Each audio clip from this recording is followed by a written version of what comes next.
भाइयों और बहनों, अगर आप हमें वोट दीजिएगा तो हम देश का चौकीदार बनेंगे।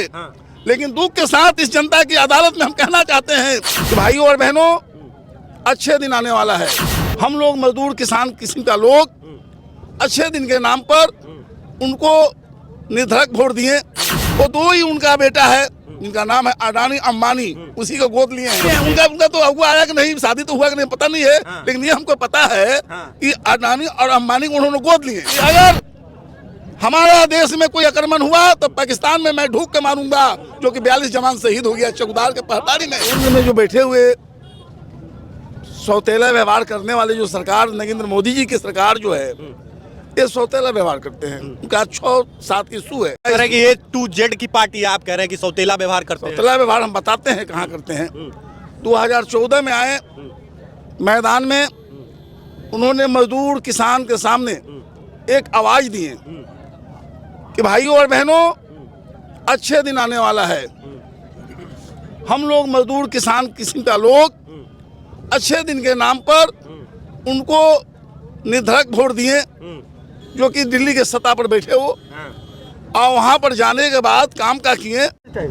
दूसरे बात बताएं कि बेटी पढ़ाओ बेटी को आगे बढ़ाओ, किसी को भी अच्छा लगेगा। इसी सब नारे के ऊपर में पूंजीवाद की पहरेदार आज मोदी जी बने हैं।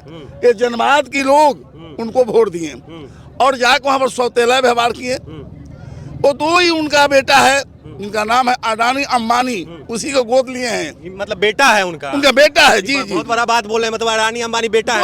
उनका तो अगुआ आया कि नहीं, शादी तो हुआ कि नहीं पता नहीं है, लेकिन ये हमको पता है कि अडानी और अंबानी को उन्होंने गोद लिए।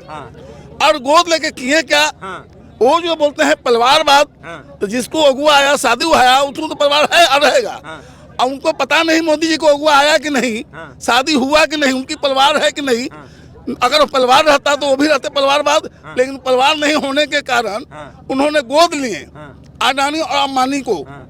और गोद लेने के बाद पूरे देश की संस्था जो है, जड़ जंगल जमीन रेल सेल भेल, ये सभी लोग उनकी शरण में जाकर सौंप दिए। और कह रहे हैं कि हम विकास कर रहे हैं, लगातार जो है विकास की बात करते हैं, रोड बना रहे हैं, बेटी को पढ़ा रहे हैं, बेटी की अच्छी तरीके से विवाह हो रही है, घर दे रहे हैं, शौचालय दे रहे हैं, गैस सिलेंडर दे रहे हैं। आप कह रहे हैं कि कुछ कर नहीं रहे हैं। बता रहे हैं उदाहरण। तो कहते हैं बेटी पढ़ाओ बेटी पटाओ, बेटी को पढ़ाओ बेटी को पटाओ। वो जो आवाज दी है जनता का बीच में कि मोदी जी हमारे देश का चौकीदार बनेंगे, चौकीदार बने माने पहरा देंगे।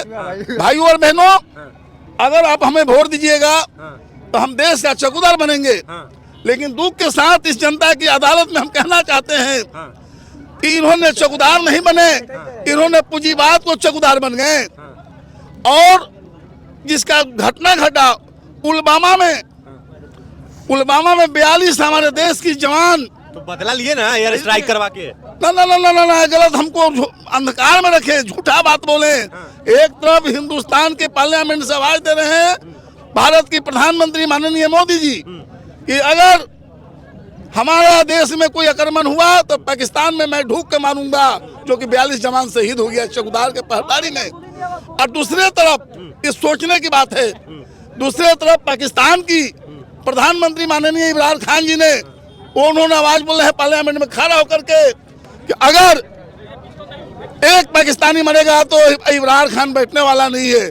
हम लोग को अंधकार में रखे, झूठा बोले। ऐसा झूठा किस्म के प्रधानमंत्री आज तक हम लोग नहीं देखे। प्रधानमंत्री को देश के प्रधानमंत्री है, यशस्वी प्रधानमंत्री लोग कहते हैं, आप कह रहे हैं कि झूठा है। हाँ, किए हैं। झूठा इसलिए है कि विभाजन तो किए हैं, विभाजन के ये बताइए अगली बार किसको प्रधानमंत्री बना रहे हैं आप? हमारे जो महागठबंधन की प्रधानमंत्री, जो हमारे महागठबंधन ठीक करेंगे, उनको हम लोग फुल बहुमत से समर्थन। किसको बनाइएगा महागठबंधन? महागठबंधन बहुत विद्वान लोग बने हुए हैं, हम लोग देखे हैं। भाजपा कहती है कि कोई है ही नहीं प्रधानमंत्री बनने के लायक। तो भाजपा जो कह रही है उसको नैतिक पतन हो चुका है। देश के संविधान को जो नहीं मानता है, देश में संविधान को तोड़ ममोड़ करता है, वो कुछ भी कर सकता है, बोल सकता है।